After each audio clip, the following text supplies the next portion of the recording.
this lesson, we'll simulate the vice operation using a mechanical mating. We've completed the assembly in the last lesson and applied matings to its components to define their positions in the assembly. However, we left some components free to move. Let's try how this works. Let me hide the auxiliary points. They distract me. Start the move component command. If I move one moving jaw, the other moves automatically thanks to the symmetry mating. Compo3D also supports mechanical matings like rotation-rotation, rotation-translation, and cam-follower. Let's apply the rotation-translation mating to our assembly. When we rotate the handle, the screw will rotate and the jaws will move accordingly. First, select the rotating component. Let's select the screw in the graphic area. Notice that the axis of rotation has been defined automatically. This happened because the screw is a body of revolution. The rotation direction was also defined. It's clockwise. You can change it if you need. Next, select the translating component. We'll select the moving jaw. Then we need to select the path along which the jaw will translate. Here we can select any straight line or edge parallel to the translation direction. Let's select this edge.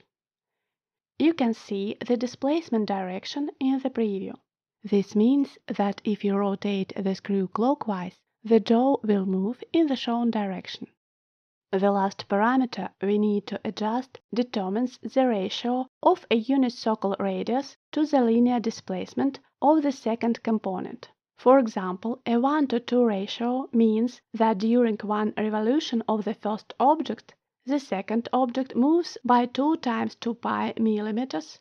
That means approximately 13 millimeters. Let's leave it as 1:16. Confirm. Stop the command. Click Move Component. Move the handle. Notice that both jaws and all connected components move together. The jaws movement is defined by the ratio parameter. To simulate the vice operation, click Collision Detection. The With All Components option is enabled by default, but we need to detect collisions only for specific components. Let's disable it. The Components field appears. Activate it. Select the prisms with the inserts.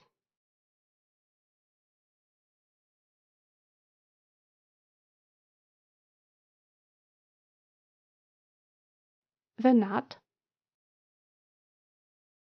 and the handle nut.